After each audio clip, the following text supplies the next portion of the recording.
morning. How's everybody? I have good news and I have bad news. The bad first? The presentation is 109 slides and we will get out of here about 2 o'clock.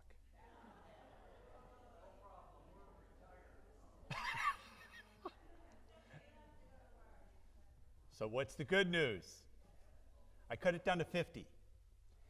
And the presentation is completely different. Resident Council does a phenomenal job of giving updates. I'm going to rely on them. Go back and read Resident Council minutes. I do have a backup presentation that is 109 slides if I need to push that out for you to review it. This presentation is a little bit different. I do a little bit of updates, but I promised I would do a couple of things. One, I talk about the increase in meal prices. I talked about that. And we recently, on February 26th, we did an appeal for the Employee Scholarship Program. And I included that appeal here because some of you didn't get a chance to see it. We didn't broadcast it. We didn't put it out. And it has had, just in the short 2 years that we've had that in place, it has had a dramatic effect on our organization. And one of the things that has driven our turnover down to less than 21%, 20.5%,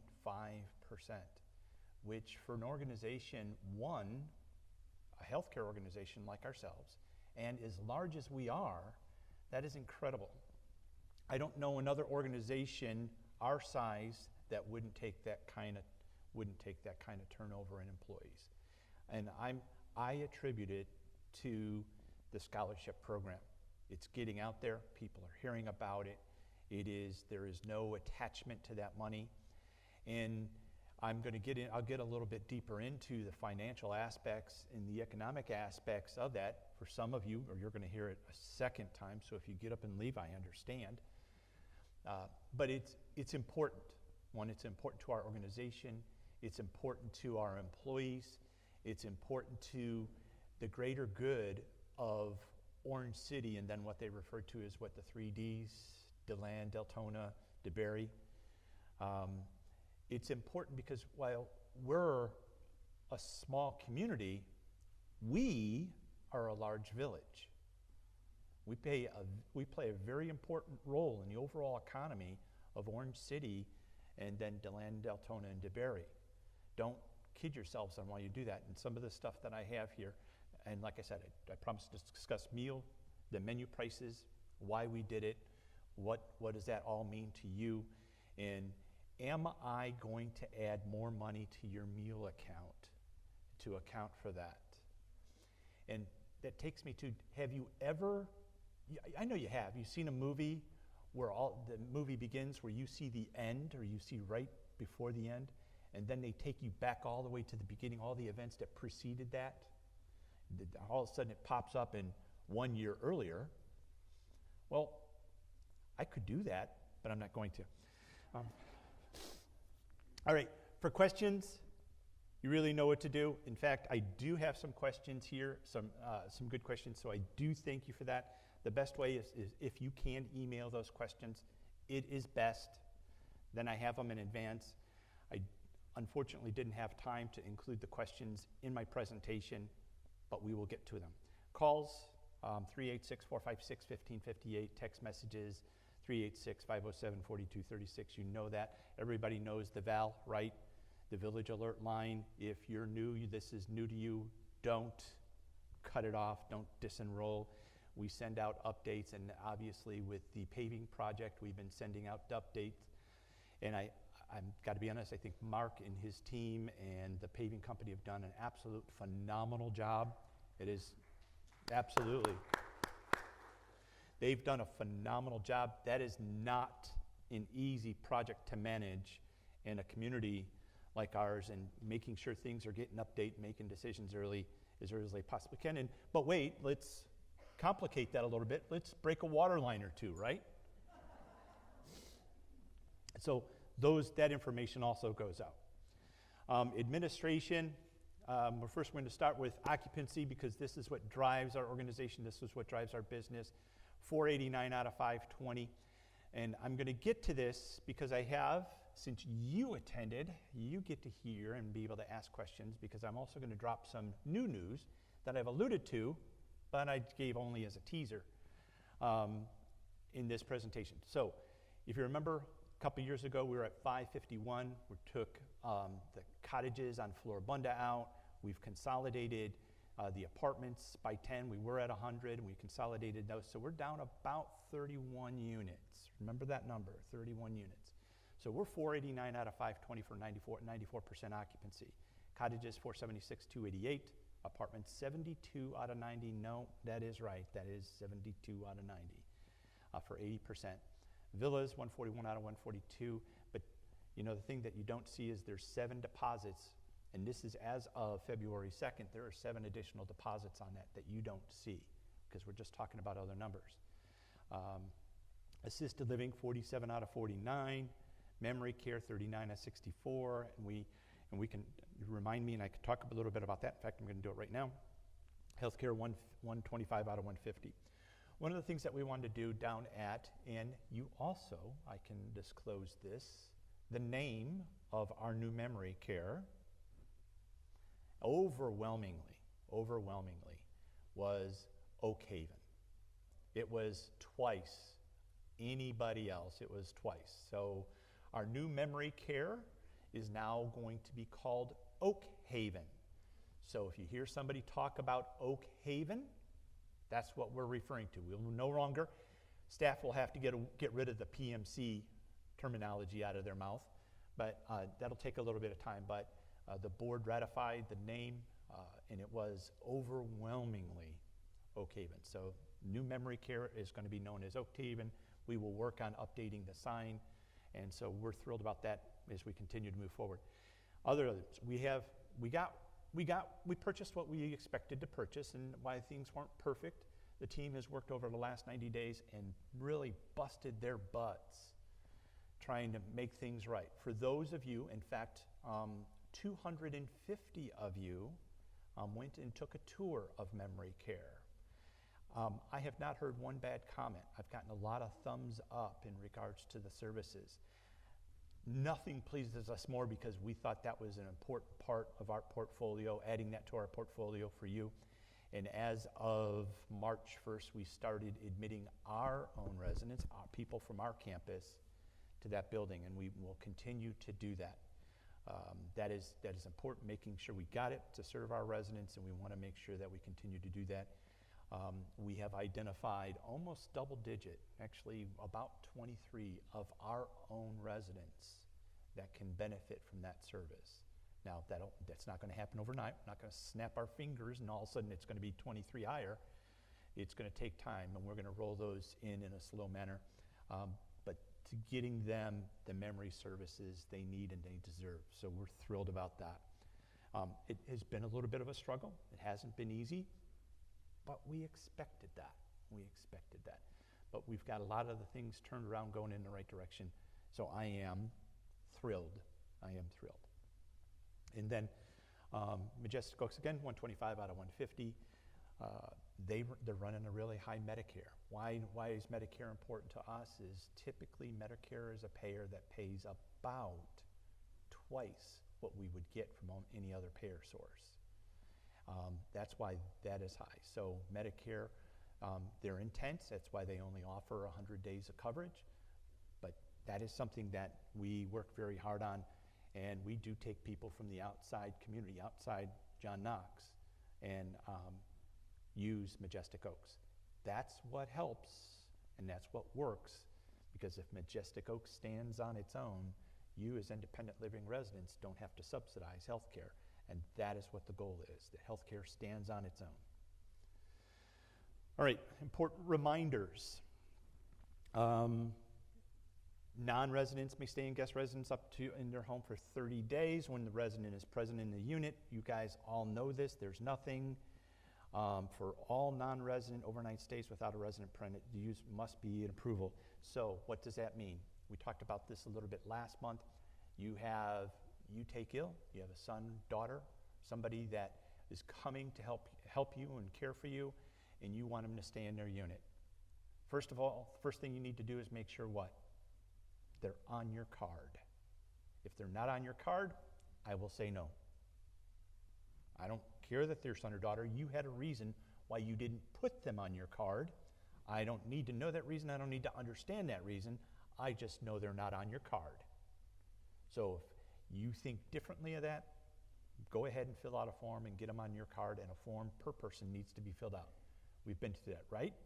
Good? Resident updates. Administration provides update residents that move into the village. Please, you can check this. Cubigo, when you're out of the village, completing an out of village form, there was probably a little bit of misunderstanding. I'm going to be very direct and I'm going to be transparent. We believe it's user error. It's not an issue with Cubigo. It's not an issue with the system throwing it back. I have done it. I've done it and I'll admit to it. I've done it when I'm registering a flight. I try to go and I go click, and all of a sudden it's like, no, you're going, Joe, you're coming back, and you're leaving and coming back on the same day. You have to make sure you cross over months and double check, just visually double check that if you're leaving the village, this is the day you're leaving, click on the date, make sure it says. If you're leaving on March 28th, you're coming back on April 14th, make sure you click April 14th and not March 14th. We've looked at it, and we haven't been able to find a glitch, so we're just asking you to double check that. And then it was reported that when dialing extensions, 4-digit extensions, too fast, too slow, may not take it. And we had a really funny at resident council as well. So are you going to do a program to show us how fast you should dial the number? No, we're not, but just try again. I thought it was funny. Big. We have the Census Bureau going to be on campus. We are mandated by the Census Bureau, by the federal government, to participate. They have randomly selected residents from our campus to participate in their surveys. And it's in regards to employment, health, and housing. All this information goes up and helps put together the statistics that they publish later on. They have told us there'll be possibly 2 representatives on campus, and they may not take, while we would ask them to use our red lanyard, they may not, but they should have a badge on, and it should say Census Bureau. It's a federal ID tag. Please make sure they have that on. If they don't even bother.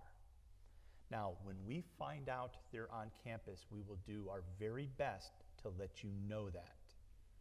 However, they're going to probably try to do their very best to not let us know that. They have just seemed to, we just can't agree that there's a procedure and please just follow our procedure. They want to march at the beat of their own drum. But if we find out, we will pass that information on, even if we have to do a val. They do have to go through the gate, and that's what we're relying on. But if we have somebody who gets busy at the gate, says, okay, you're Census Bureau, I know you're supposed to come in, and then doesn't call anybody, we can't push that out if we don't know. So we're going to do the very best. While I'd love to promise, I know better not to. But that is critical that you understand it. They don't have their badge on. They say they want to talk. Don't give them any information. I don't care if they have your life's history. If they don't have their badge and identify themselves properly, don't tell them anything. Scams, and more scams. Of course, we're in the middle of tax season, and more money flows back and forth now than any other time of the year. And guess what? Hackers want your information. They've been very creative. They can take your voice and mimic your voice with just a little bit of dialogue, and they can send a call. They can make it sound like your son or daughter if they have it and they know that connection, and so it sounds like your son or daughter on the other side of the phone.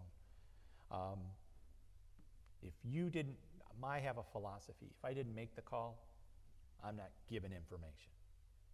That's just it. If I didn't make the call, I don't give information. Sales and marketing. This is where I like to geek out. We've talked about this in the past. Move-ins.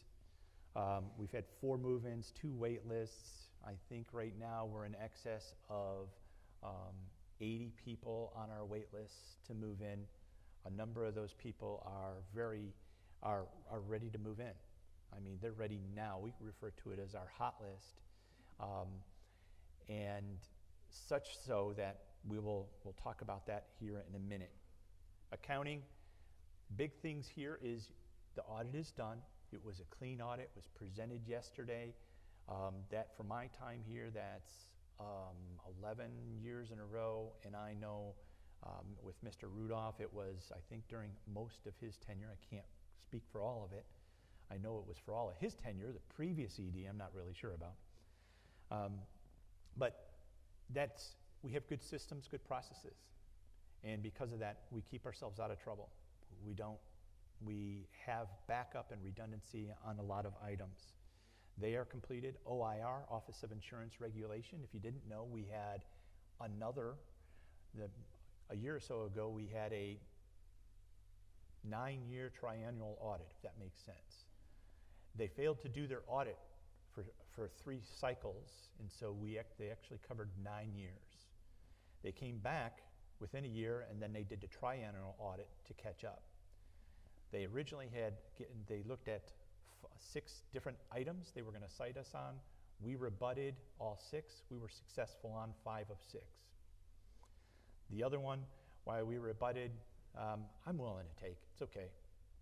We read it differently than they did, and it has been corrected already, so we're just waiting for their final letter so we can get this all in the clear, and so we'll be done for a few years. And payroll-based journaling, we talked about that previously, and I'm talking years ago, how that a little glitch in the system for CMS, it didn't get submitted timely. It ended up affecting our 5-star at Majestic Oaks for a little while, and staffing. That has not reoccurred, and we've put new systems and processes in place so that doesn't occur again. That's essentially what that slide is going to tell you. Now, remember, what's the number of units that we talked about that are out of service? 31. So what do you say? We just want to get the number of units. There's a couple of things that we want to do, but the first thing is we want to get the number of units back up to where we think it should be. So the biggest and the easiest way to do that is the area that you see. It's on the left upper corner of that, is the 10 acres on the very edge of Rose and Levitt, right off of Valencia Landing. So if you go down, if you come through North Lake, and you stop at North Lake on the corner of North Lake and Valencia Landing Drive, and you look forward, you'll see there's a big space between those last 2 units. Why is that space there? To put a road. And why would we put a road there? Is to replace some of the units that we've taken out of service. Right now, we would be putting in 36 villas, and that would replace the 31 plus. Why would we be doing that? We want to try something a little bit different there. Valencia Landing, Holly Branch, and both Valencia Landing been incredibly successful for us. We want to maximize that property, and so we want to put what we refer to is a pocket park. These units, you see the center, that's park area, so all those units on the inside of that circle face each other. And that's why the driveways are in the back. And then the units on the outside face away, so the driveways are in the back of the particular villa this time. And the people on the inside have a nice little park in which to use. This is just kind of an easy rendering. You'll see where it comes on the right-hand side of the screen, in the middle of the screen. It comes off of North Lake, and that extends that into there. No, I don't have a name of the road yet, but that is, we have 10 acres, and that's what we envision putting there, and what we envision how it's going to look. Those units will be about 1,800 square feet. We're looking at 2 bedrooms, 2 baths, 2.5 baths. The 2 bedrooms, 2 bath units on Valencia were incredibly popular. The design, we've gotten tons of really good feedback on the 2 bedroom, 2 bathroom design. And so we're going to try to mimic something very similar to that there. It helps maintain open space. We account for stormwater. The only utility concerns that we believe that we might need to run into is putting a lift station. We do know we would have to put a retention pond, but then we also anticipate we would have to put a lift station there. So I'll just let you look at that for a minute. One road, it's a circle, goes around. It is the most efficient design to be able to maximize, one, the space that we have there, and create the park-like setting that we want to create there. Now, we could jam more in there, but right now it's also medium density. It's R2, it's medium density, and we would be able to do that on that existing zoning.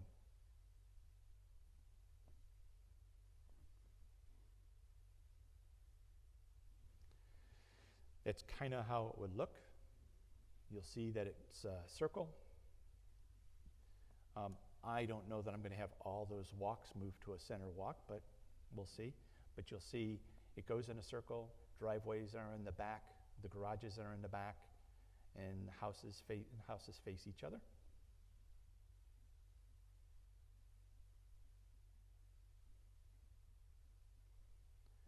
Again, we're looking at something very, very similar for the two, that we refer to it as the 2-2.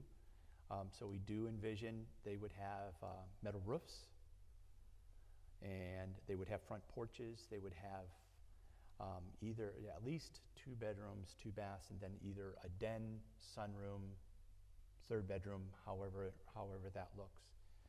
We would incorporate the best practices that we learned from doing Valencia Landing. And obviously, in this kind of environment, a front porch would be important, and so they would all have front porches.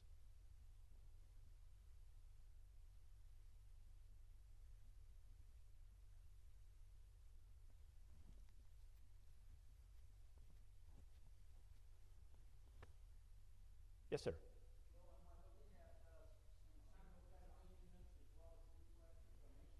Yeah, you're just looking at the design. Yeah, what they'll be is they'll be duplexes just like we have.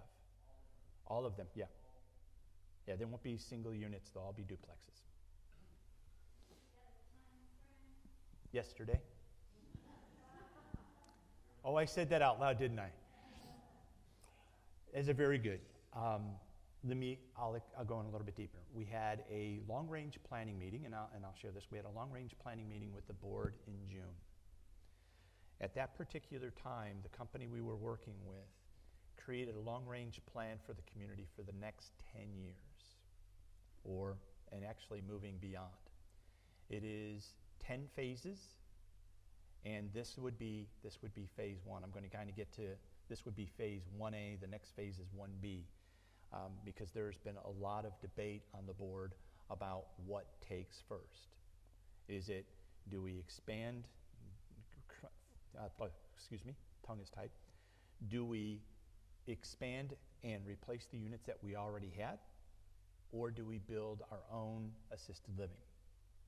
And I mean a modern assisted living, not what we have, a converted health center. And they have come to an agreement that this is A, and the next one is B, which I will show you that in a second too. So they met in June, and they want to get this done as soon as they possibly can, because then it moves through. What popped up on our screen in the meantime was Project Zero, which ended up being the acquisition of a memory care. So that is what's kind of paused this for the board. June, I have another retreat with the board, and I have to give them an update on the long-range plan. I gave them an update on the status of this plan. I gave them an update on the status of 1B. So we've got 0, 1, and 1A and 1B all in motion at the same time. 0 is done, and we're implementing that, and we're moving well, and then it's moving forward with this. Now, the question is why is this all even possible, and why would we do this? I kind of have a philosophy: if you're not growing, you're dying. Because the environment right now is an environment that is rich for organizations acquiring other organizations. I can tell you that the board feels very, very strong about not being acquired. It would absolutely destroy the culture, and I can tell you we've had hours of debate about this. We don't want a management company coming in, taking over, and deciding they want to do it their way, and guess who gets the end of that stick? Board feels strongly about that. If we continue to grow, it makes it difficult for anybody to want to acquire us. If we do well, it makes it difficult for anybody to want to acquire us. We like being, I love being, a single site community. I like the amenities that we offer to yourselves, and I want that to continue. I am passionate about that. That wasn't just me that goes through Mr. Rudolph and Mr. Barker and Mr. Jacquis. That is something that has permeated through the organization for a long period of time. And even though this position will eventually change over, this position needs to have that same passion about caring for our residents and the way in which we do care for our residents. The culture is something you created. A third party coming in would destroy that. So, like me, don't like me. I got your best interests. I'm going to tell you I have your best interests at heart. So, yes, So ma'am. how about the homes around Floribunda, the flooded out homes? Those are going to be taken out. We have been, before we can get a permit, Orange City has decided we need to do a survey on one particular unit. We have no idea why we have to do the survey. We're taking the unit down. It actually works to their benefit if they decide they want to kind of infringe on our property a little bit. It works to their benefit that we take that unit down if they want to raise graves like they have planned. So we're not really sure why we're doing this. But I will say this, there has been extensive turnover at Orange City in regards to permitting, construction, people looking at the jobs. I'm not saying it's better or it's worse. I'm just saying there's been turnover. And anytime you have that, you lose momentum in things that you want to do. So since they're new, since we're anxious and we want to get going, we're going to be starting to work with Orange City very, very soon on these particular issues. Mr. Articler. Do we expect to finance this the way we did Valencia, finance it ourselves? Absolutely. That is the benefit. Let me point out, let me expand on what he just asked me. Will we be borrowing money from anybody other than ourselves to pay for this? And the answer is no. We didn't borrow money to purchase the memory care. We will not be borrowing money to pay for this. And in fact, if we continue on our same road, I may not need to borrow any money from investments to do this. Now, that's a tall task. I am not promising that. So don't dare go out there and say, Joe said he's not going to borrow a dime from. No, we will finance it ourselves. Yes, ma'am.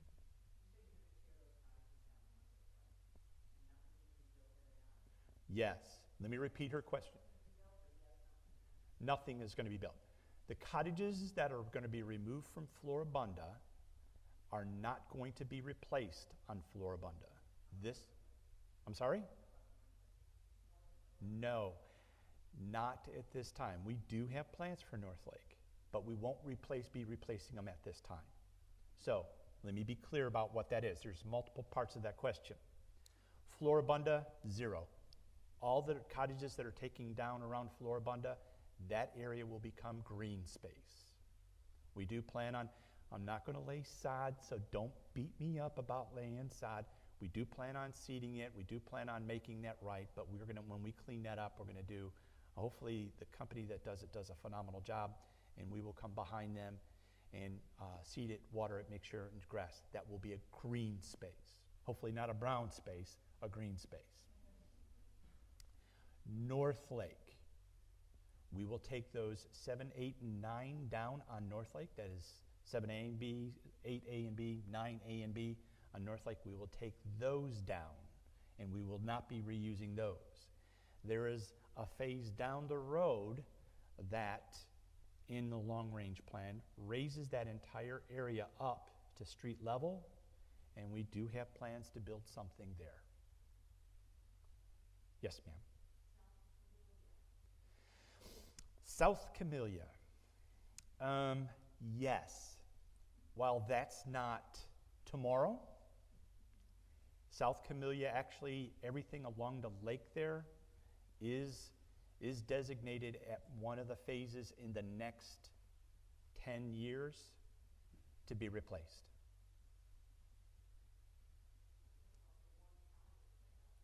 That cottage will be removed, and it will not be replaced at this time. So anything that's flooded, yes, we will remove it. And right now, we will not be putting anything back. This is the only construction that we're doing. I can tell you that because I was there when I proposed it. I'm teasing. Come on, guys, lighten up. Does that make sense? Now, long range, we have an aging infrastructure. We have all these separate water lines, electric lines, and all these other little things that we need to see if we can find a way to consolidate those and do a better job. Are we going to do the entire campus? No. One of our claims to fame is we're probably the most affordable product anywhere. For the amenities we offer, we want to be as affordable as we possibly can. The only thing that drives those prices up again, is new construction. New construction kind of balances those out. I'm going to share a philosophy with you that we have had in place long before I got here, but it always come to fruition.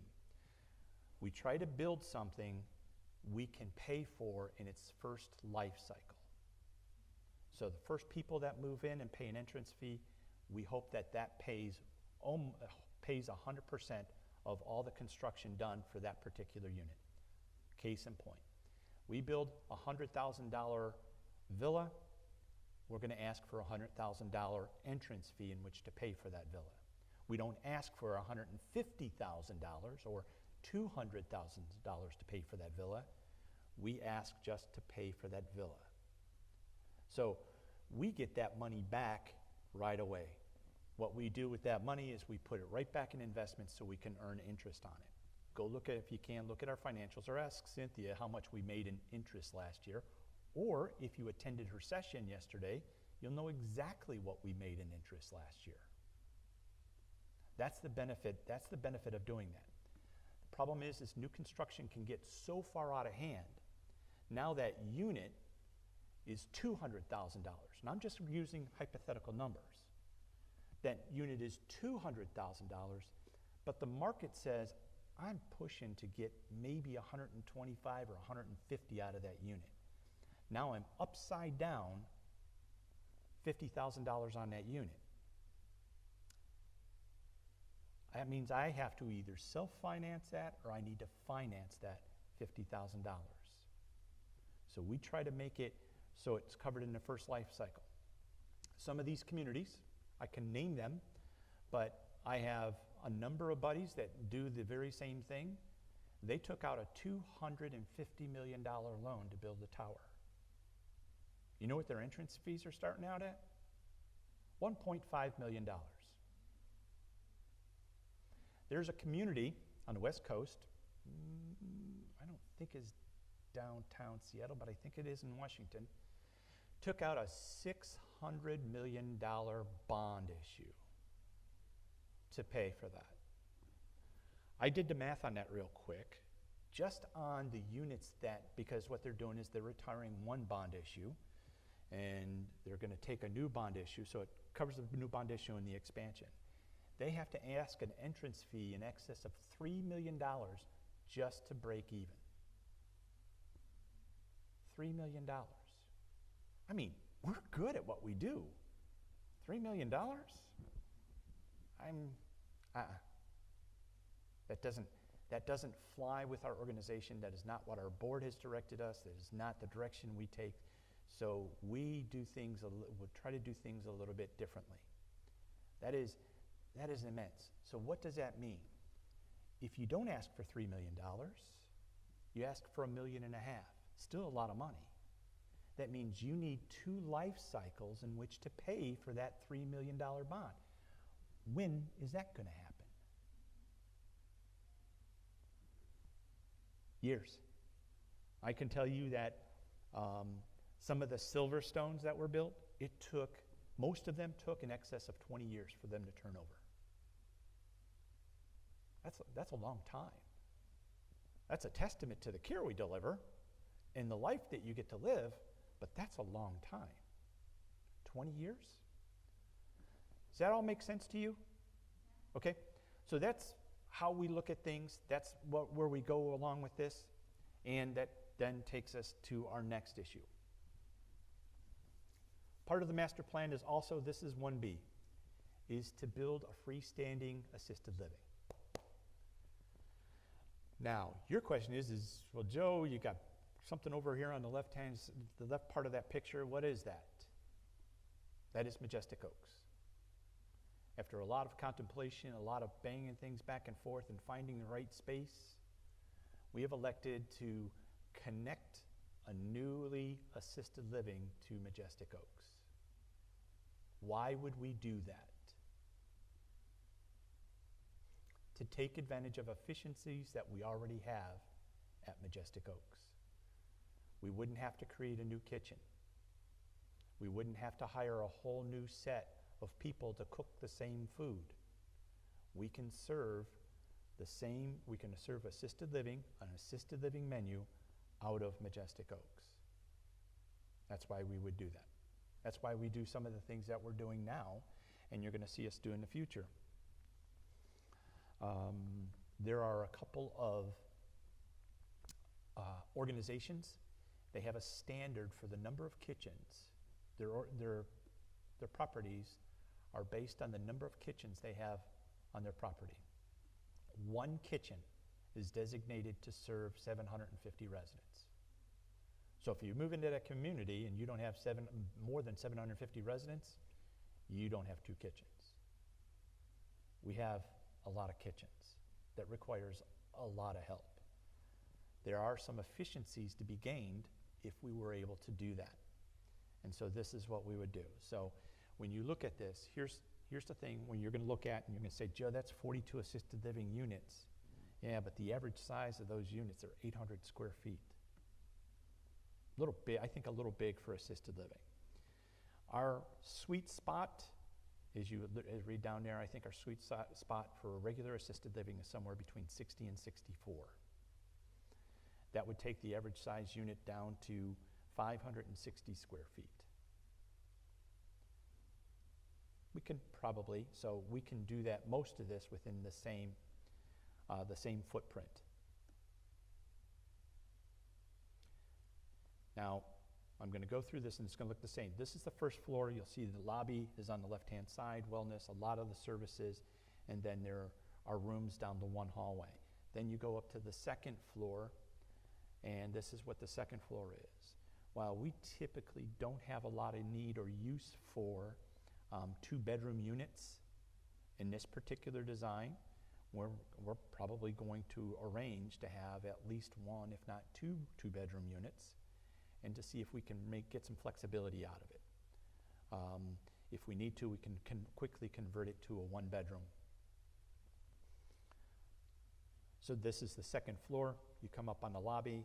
Most of those, in fact, all those are one-bedrooms, except across the hall you have a studio and then a two-bedroom across the studio. So on that is you have one studio, 14 one-bedroom units, and one two-bedroom units. How does that compare to the size of our one-bedroom units currently that we have in assisted living? Our current assisted living, our one-bedroom units are just about 590 square feet. It's a pretty good living space. What's the sweet spot for that, Joe? 5 to 550 is the sweet spot as far as assisted living rooms. Too much more than that, you lose the effect. Too much smaller than that, people feel cramped. And then here is, the building is, we would use 2.5 acres. So if you were facing the front of Majestic Oaks and looked at the parking on the left-hand side and then the wooded area, the nice little green area and then the wooded area, that's where that would go on that side. And it would be in an L. And then the third floor is exactly the same as the second floor. This would be standard assisted living. And what do I mean by standard, Joe?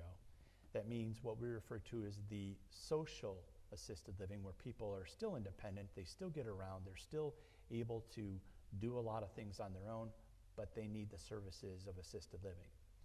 And then memory care would go over to Oak Haven. So we wouldn't do memory care here, we would do memory care at Oak Haven. And we have 64 beds there, and we have the capacity of adding 8 with just a couple little requests. We think 64 is going to be plenty. Questions? So we've listened to what you said.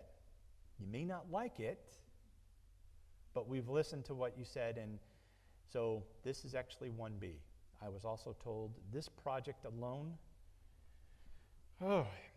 right now is budgeted for about $32 million. Here's where it changes. There's no entrance fees in assisted living. So this project has to be on its own.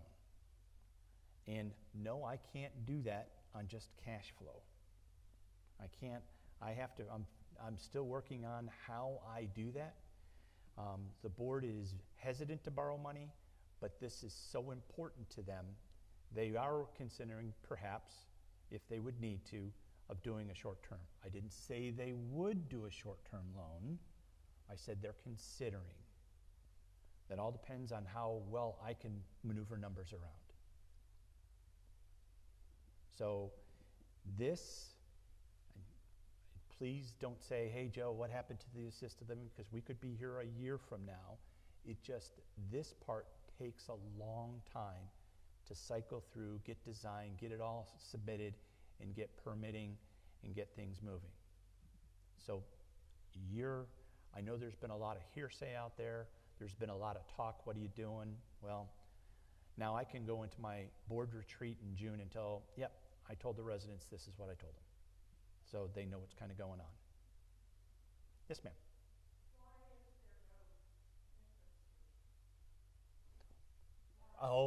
Why is there no entrance fee? There's no entrance fee because, one, for most people, you've already paid, first of all, you already paid an entrance fee. 2, people don't pay an entrance fee just to get into assisted living. They'll just pay the monthly, they pay the monthly service fee. The benefit about yours, now, I'll stop there. There's another part of the conversation we can go down, but we'll be here until 2. Typically, you only, and historically, only charge an entrance fee for independent living, so then you can move through the levels of care as you need. So you only pay one entrance fee. We don't do it because there is no demand for it, or is there a market to be able to do that? Because the average lifespan, or I don't want to say lifespan, average stay in assisted living is only about 2.5 years. So it's not a case where you're going to be there, you're going to be in assisted living for 20 years. You're only going to be there for about 2 or 2.5 years. And it's the same thing for skilled nursing care. Average length of stay, only about a little over 2 years. So that's why you wouldn't pay that for that either. Yes, ma'am.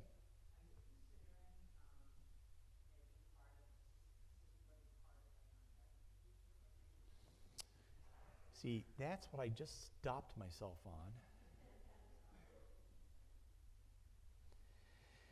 on. I want it to be noted, I did not open the door. The answer to the question is yes.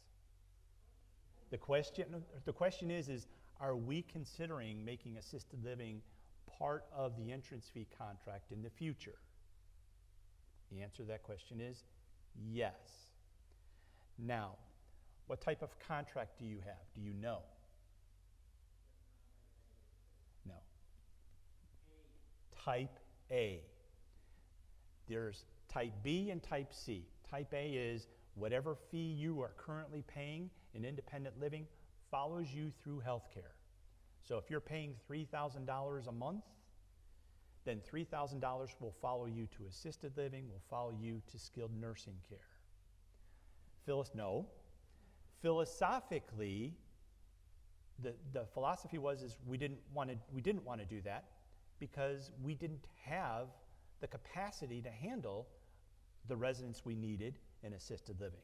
So it was, if you go to assisted living, you have priority, you'll go to assisted living, but is not part of your contract, you will pay market rate, which is still better than market rate anywhere else, but you'll pay market rate.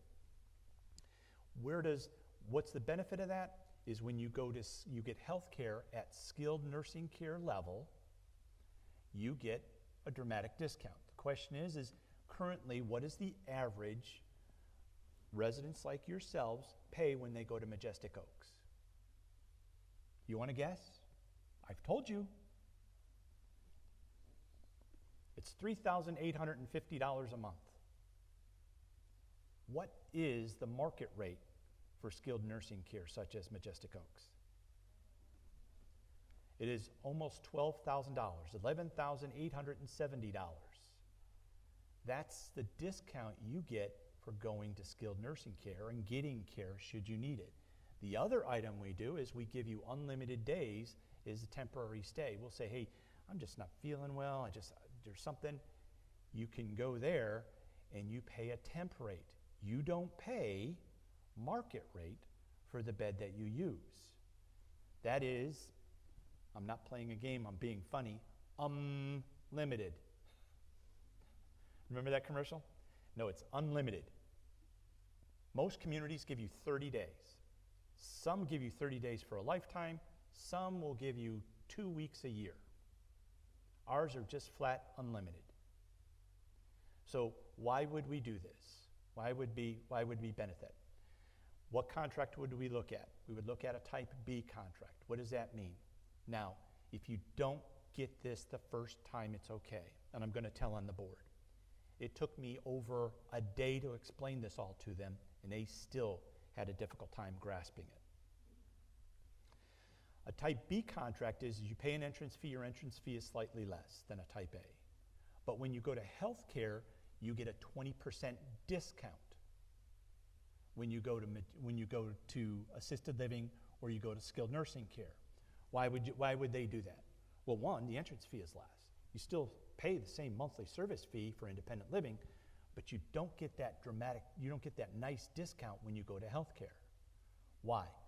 Every organization knows that where's your most expense? Healthcare. Healthcare is going through the roof. That's why most of you came here, because you understood, I don't know what my future healthcare costs are going to be, and I want to be protected. I want to make sure I have a place to stay.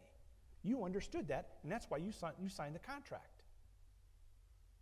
Now, at the end of the day, what would you rather have? $3,800 a month? And it's costing almost $12,000?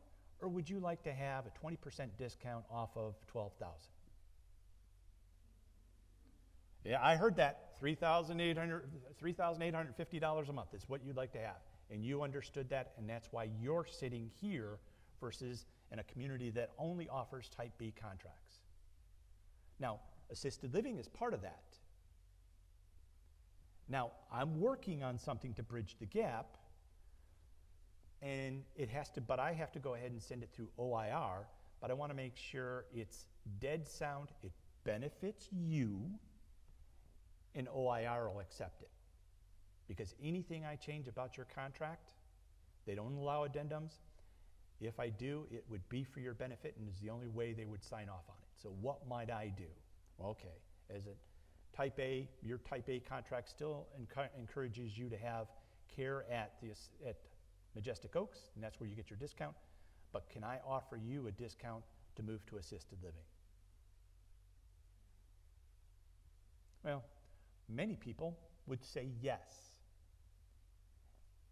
Because for some of you, here's the other benefit about that. What happens if you run out of money? Do I kick you out? No. You all need to know that. I don't kick you out. And in fact, I'll give you another little helpful hint. I'm not going to get the rest of my presentation. I'll give you another little helpful hint. Here's the thing about that, is we go to the foundation, we ask for benevolent assistance. Nobody knows who's on benevolent assistance. And if you do, you didn't hear it from us, because that's none of your business. And that's how we look at it. It's none of anybody's business who's receiving benevolent assistance. The only time we ask for benevolent assistance is somebody in independent living who has literally run out of money. And I can tell you, those people have been here in excess of 25 years typically that have run out of money. And I'll come back to that. The second part of that is, or they've gone to assisted living and they can't afford all of assisted living because there's a room and board charge and there's a surcharge. So what do we go to the foundation and ask for?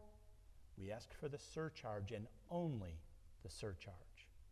If you can't pay the room and board, we absorb that. That is our part of your benevolence. We don't kick you out. You signed the contract. We saw your signature on it. That is the benefit. And I can ask you to a person, but I'll ask you as a group. Do any of you know exactly what your future healthcare costs are going to be? No. You know what? Either does anybody else. You are just the smart ones to decide to do something about it. I don't know what my future healthcare costs are. So what am I going to do when I retire? You can welcome me as a resident. That's the way it works. I don't know. Here's, it is just absolutely crazy. Did you imagine that, and I tell this story, but I'm going to tell you a real story, that you retire, we'll say, a number of years ago, you're 100 years old. You retired when you were 65. Did you really expect to live 35 more years? Or in some cases, 37 more years? Do you have the assets to live another 35 years? Most people don't. And what I mean by most, I'm talking about 90 to 92% don't. That's why it's important. One, you guys can beat me up all you want about that monthly service fee. I'm cool with that. I work really hard to make sure I give you a number that's solid and I can operate this organization on. And do I fluff that sometimes? Absolutely I do. Because I don't know if one day all my employees are going to show up every single day for work and not call out. When they call out, do I bring an extra housekeeper in all the time? No. But I don't know when that's going to be. Do you? So I try to balance all those things that you give me and try to give you the very best you possibly can get. But at the end of the day, none of us know what that cost or what that number is going to be.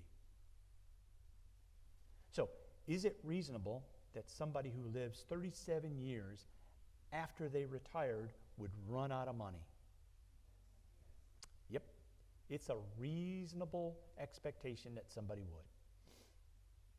And it gives us great pride to make sure that that person is taken care of for the rest of their life. So don't shy away. You don't have to tell all your neighbors, but that's the beauty of what we do. You're going to be cared for to your last days, the best way we know how.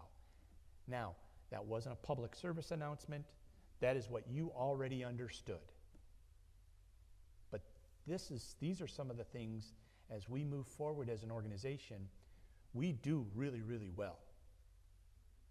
You've been screaming at us for an assisted living that represents John Knox. Okay, here we go. This will represent John Knox. Majestic Oaks. We just spent $3.5 million renovating Majestic Oaks for the betterment of you. Assisted living. Here's how this all balances out. We know a certain percentage of you are going to use health care. What is that percentage? Somewhere around 13 to 15% of you at any given time will use health care. But you cycle through, you're not all at the same time. So we don't always have an exact number. But we do strongly believe there are many of you that could benefit from a standard social assisted living just to get that extra little bit. Do I want you in assisted living? If that works for you. Do I want you at Majestic Oaks? No, I don't. Not when it costs us $320 a day. That's what it costs us for you to be down at Majestic Oaks just for one day. This is all part of repositioning ourselves to make sure we're here long after I'm gone. I heard this quote a long time ago, and I absolutely love it. What good would we have done if our residents outlive our organization? Think about it for a second. It'll sink in. What good would we have done if our residents outlive our organization? We won't. There will be others that fail. We're just not going to be one of them. All right? Now, man, I got to do this. I got to do this. All right. Now, I got all kinds of statistics about the menu pricing. All right, so I'm just going to read through this real quick. Crane's the average new price is $13.33. The grill has gone up by 10.9%. JJ's 9.8%. But what I didn't put in here because I'm going to use this as a talking point. There is nothing at the grill that is above what your monthly food expenditure if you're on a full service meal plan. Now, a full plan. Full meal plan is $450 a month. We anticipate that should last you 30 days. Simple math, $15 a day. That's what you get, $15 a day. Well, Joe, I like a little something more than that. But there is nothing in the grill that's more than $15 for you to eat. Now, we'll say you don't like that. You go up and you go to the Cranes. There are, on an average, of an excess of 24 entrees that are less than $15 a meal. But wait, there's more. What do you get for that $15? Soup, salad. Oh, and if you want to make a second trip to that salad bar, do we care? No. Bread, fruit, and your entree, and a drink. Now, I'm going to go through this real fast, but this is essentially what this presentation is going to tell you. Now, here's putting it into context.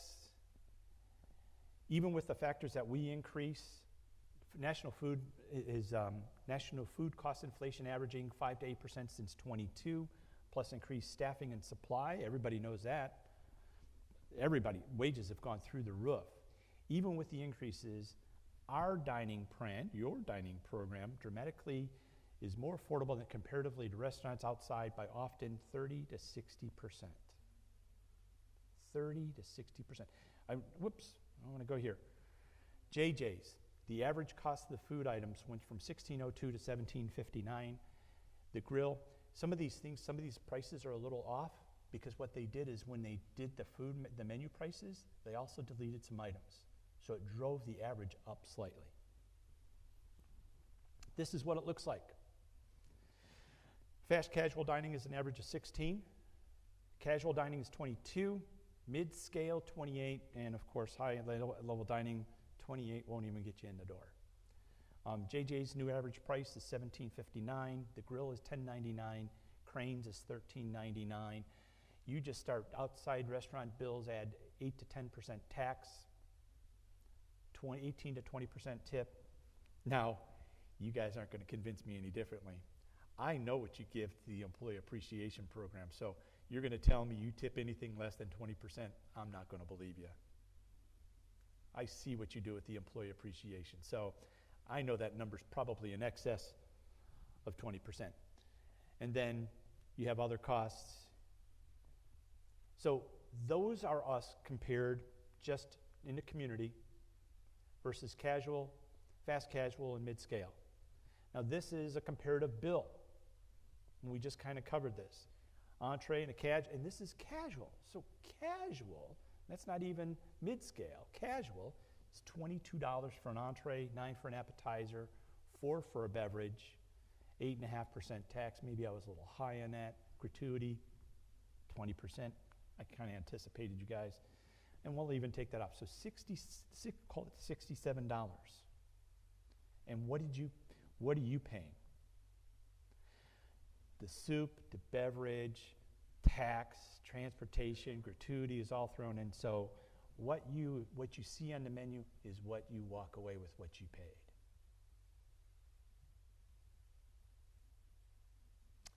Just think about that. Just think about that.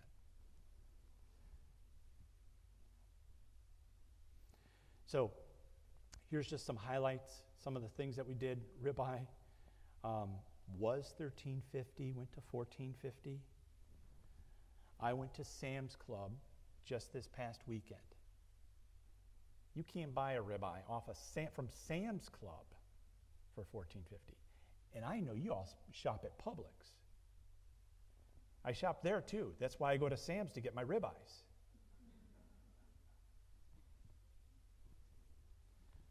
Half a chicken, $13.25, and went to $14.25. The filet has gone up, but you could expect that. But look at the outside price of that for a filet, $55 to $75 an outside restaurant. Cedar plank salmon, God, I love that. That is so good. It's worth $16.95 to me, but I also know if you eat that out, and see, this is what I do when I eat out. Am I going to eat salmon, or am I going to have a steak? For that price, I'm going to have a steak. Now, the crab legs, I'm just going to tell you, the market price on seafood has gone through the roof. It is crazy, crazy, crazy expensive. And that's what you would pay. You are paying, so this is the joke that was running around our dining, is we're actually paying you to eat crab legs. Proof is in the pudding. We were actually, so did you all enjoy those crab legs? I hope so. So that's a new place. Lamb chops. So these are just some of the things that this is the benefit of our meal program. It's nutritionally balanced. Some of you may not like certain things. You may not like our food in certain venues. We understand that. We're working on that. But we address that. I'm going to tell you, here's the disconnect. We look at food satisfaction ratings through survey stance. And we see 97 to 98% of you give us a thumbs up on the meals. It was a good meal or it was an excellent meal. 97%. But then we hear other things as, I don't eat there anymore because the food is horrible. What? The food is horrible. I gotta be honest with you. I've been here 11 years. I can count on one hand the number of bad meals I've had. And it's been 0. Now, my wife would tell you I have a low threshold for what's good. She may be right. I like her cooking, so it's all good. Oh, did it come off as a backhand? I'm sorry. She's actually a good cook. No. The social connection, which we talk about this all the time too. Where do 75-year-olds go to meet other 75-year-olds? Or not to be offensive, I'll just take our average age. Our average age is 82. Where do 82-year-olds go to meet other 82-year-olds? John Knox Village. That's where you go. It's the social. You already have something in common. You're both here. You may not agree on everything, but now you're part of our family. And that's what you have in common. You have that social connection. Chef prepared. That was the other thing where the other place I was going.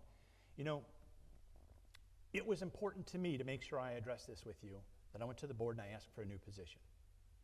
I asked for a VP of Culinary Services, somebody who is only focused on that. You know how much I had to fight for that? I didn't. I just asked. I had a really good case, and the board gave it to me. They gave me the position. I can be very compelling at times. To them, I was. And at the end of the day, we have a VP of Culinary Services. You're going to see things continue to improve. Anthony's doing a phenomenal job. Just give him a chance. And some of you, but please understand, to whom am I catering to? 3%? Because 97% of you think the meals are good. 3%? So I just took it a step further that, hey, if you're happy here, then maybe I can escalate that and maybe make you a little bit happier. Because there's only two things you look forward to when you wake up in the morning. If you didn't know this comes as a surprise, it shouldn't. What am I going to do? And what am I going to eat? And I'm not wrong. I've been doing this a long time. I'm not wrong. So here's the other thing, special dietary accommodations. We get a lot, we've been getting up, and I'm just being transparent. We've been getting beat up about people that are gluten-free. You know what the percentage of people that are gluten-free?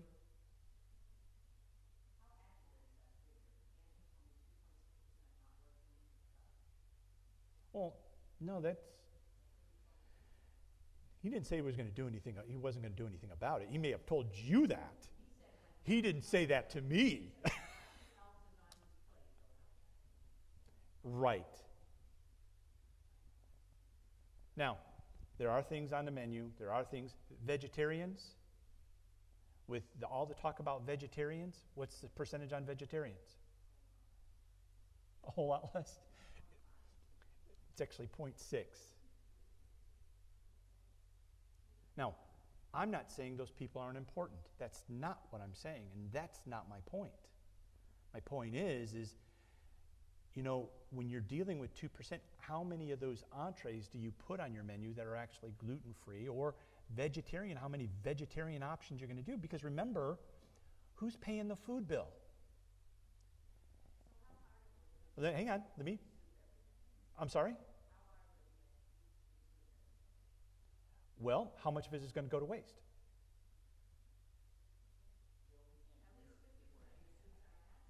Okay, her question is how difficult it is to do a gluten-free soup every day. Well, first of all, not everybody eats gluten. Second of all, it is how much of that is going to go to waste. And two, are you appeasing 97% or are you appeasing 3%? I'm going to tell you which side of my gavel it's going to fall on. I'm going to go this way. I'm not saying those 3% are not important, and don't walk away thinking that, because I'll take issue with that. We will work on that, but it is not the highest priority. There are other things that have focused and that are up higher, and we will address it. And this is not the venue to debate me with it. Okay? So, consistently and reliability, 3 meals a day, 365 years, no reservations, no wait times.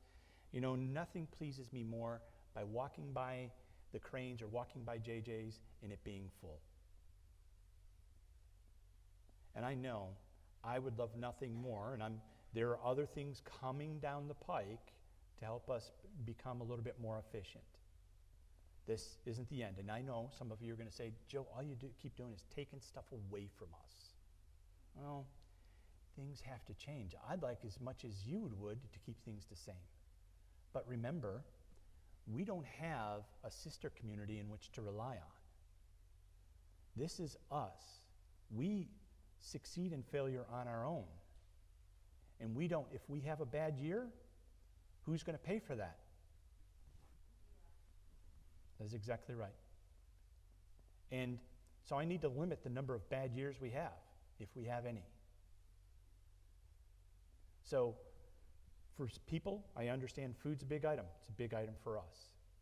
We put a lot of time, effort, and energy in this. And as we continue to go through this, this is what the menu looks like. And this is just JJ's rotating menu. That's the increase in pricing. But the whole idea is to continue to add variety, price that menu a little bit better, but we brought as many things down as we raised up. Not at the same percentage, because obviously the percentage went up. Now, I'm going to go through this really quick. I'm going to ask you to support the Employee Scholarship Program. We have given away 28 scholarships thus far. Some of these people are going to be repeat. I'm going to kind of show you the names. It has had a dramatic effect on our organization. Just to give you some program highlights, $3,000 a semester for a graduate or undergraduate. It's open to staff working 30 hours a week. 30 hours a week is what we think is a nice commitment to our organization. 30 hours a week is actually what we consider part-time. To be full-time, you have to work 37 and a half or more hours per week. Now, does that make it possible? Yes, it does make it possible. And sometimes what we do is we help people modify their schedule so they can continue to work and then go to school. There are no ties to this scholarship program. There's no commitment that they work for us a certain amount of time. There is no payback. There's no hooks or golden handcuffs, as I like to say. And why does it matter? It increases employee engagement, and at 50% are more likely to stay long-term if staff feel supported in growth. What did we just talk about earlier?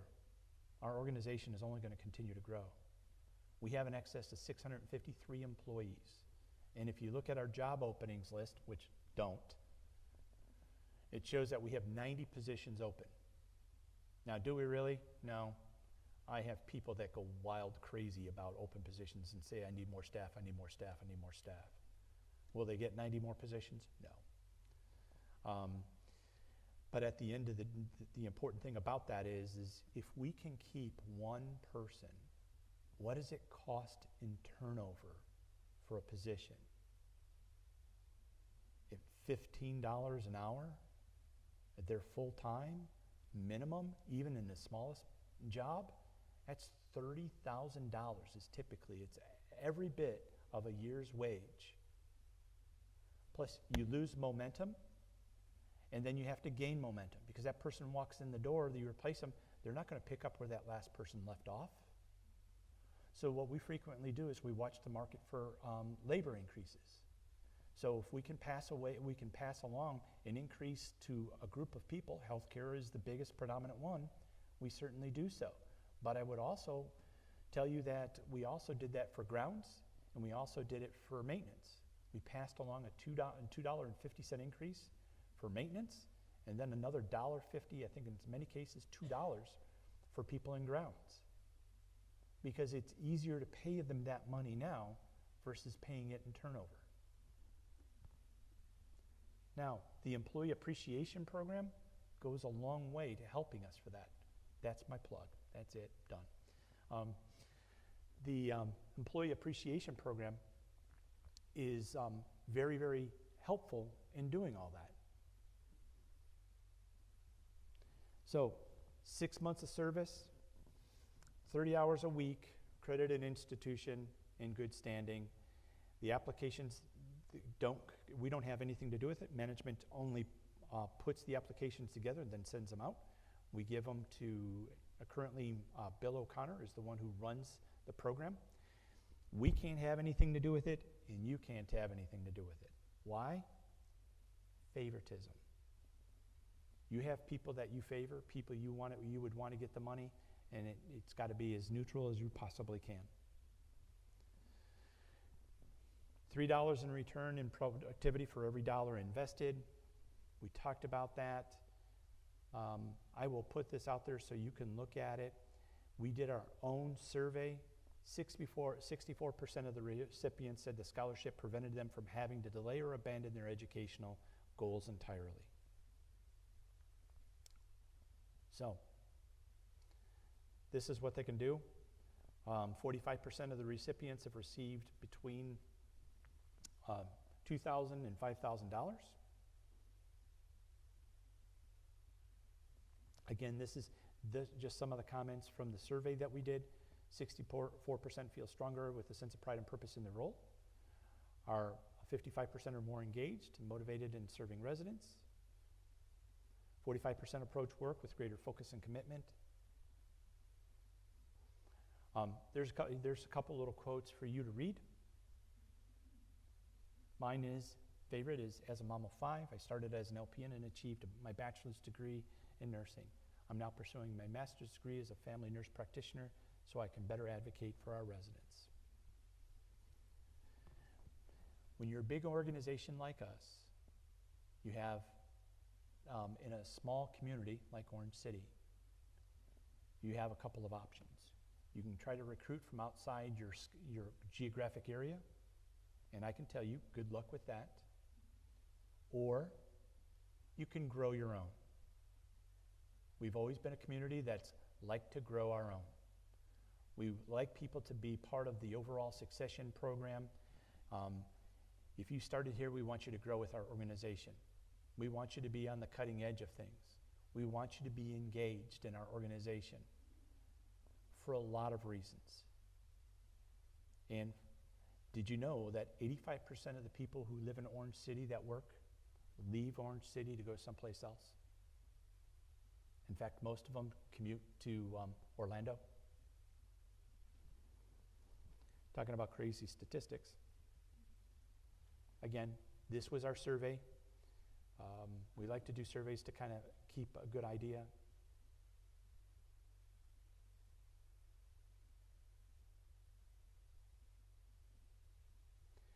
And here's the recipients. I'm going to kind of go through these real quick, but here's the point I want to point out is not so much the people who got the scholarship, but the first in autumn of 24 when we did it, it was $7,500. In spring of 25 when we did it, it was $24,000. You don't see it, but it's there. Autumn of 25, it was $30,000. And then spring of 26, it was $39,993. We're not in a position yet. Right now, we're just kind of giving money away. We're not in a position where we can just live off the interest of the investment, but ultimately, that's what we would like to do. Invest the money and then give the interest off of the money, or the dividends, if you would, as employee scholarship programs. But right now, we wanted to get this started. We wanted to get people engaged, and it has had a dramatic effect. And some people have suggested, some people like yourselves have suggested giving your required minimum distribution. I'm not even asking for that. And one of the things I was asked is, Joe, what's your goal for this program? My goal would be is that 70 to 75% of our residents would give a check of $200 annually. 70 to 75% would give $200. There are some of you sitting out there who have already given us more than that. And that's very, very cool.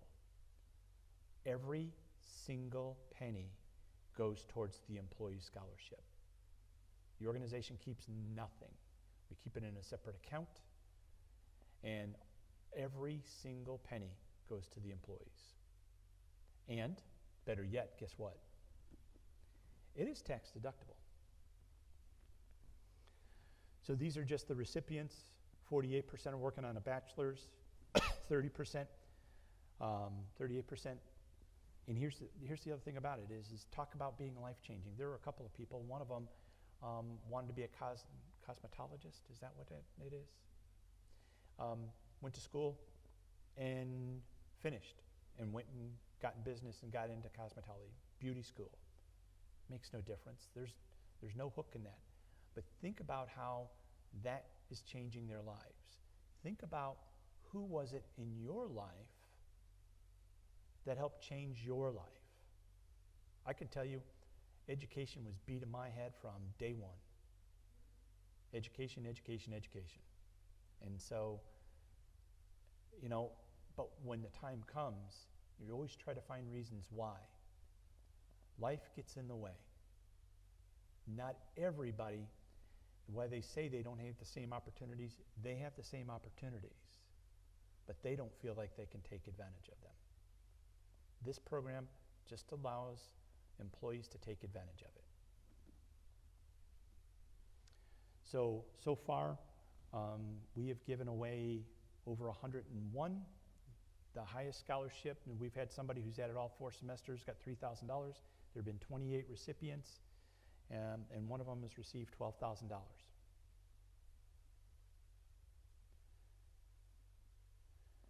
You can make a one-time gift or a reoccurring gift.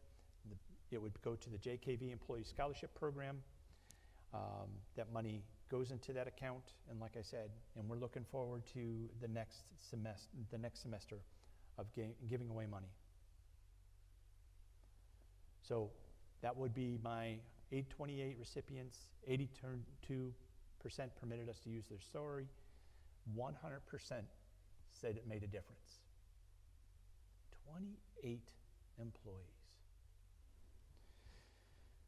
Pretty cool. Now, before I move on, if Vicki listens to this, she is going to hang me by a yard arm if I don't mention this. We like to recognize, I didn't do it this time, but I will do it next time, but I want to mention it. We had 3 off-going resident council members. Mr. Artigler was the president. He was off-going. And for his service to the organization, as you know, we give him a certificate and his golden pineapple. Hey, it's a big deal. Not everybody gets the golden pineapple. Mr. Rudolph, we thank him for his service.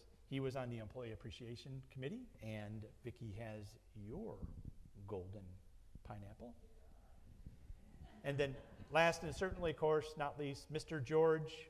He was on the Nominations Committee. He was the off-going member on the Nominations Committee, and we do have a golden pineapple for them. So would you please join me in thanking these gentlemen for their service?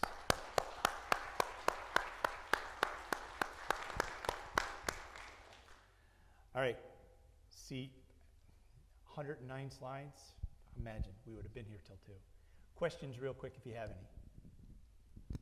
Joe, I have a question about the census. Will they be coming to everybody or just to a select group? Just certain people that they selected. Okay, thank you. I got a couple of questions here. These were the questions I alluded to, and I don't want to skip them. Why isn't there an exit gate on Gatehouse 2 on Trafford? Cars can easily come in the exit gate.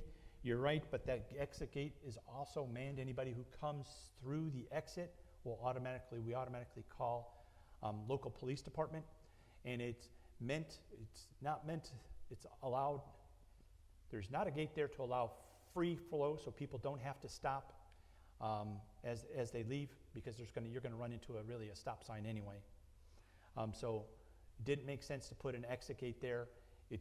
We don't want traffic to back up, 1, and 2, if anybody was to come through that gatehouse is manned 24/7. Monday afternoon, I saw a child, probably 9 or 10 years old, unaccompanied, riding a motorized skateboard on the sidewalk of North Lake, headed toward Trafford. As I was going the other way, I didn't see whether they got off the skateboard and crossed the rubble-filled streets. A 3-part question. I love 3-part questions.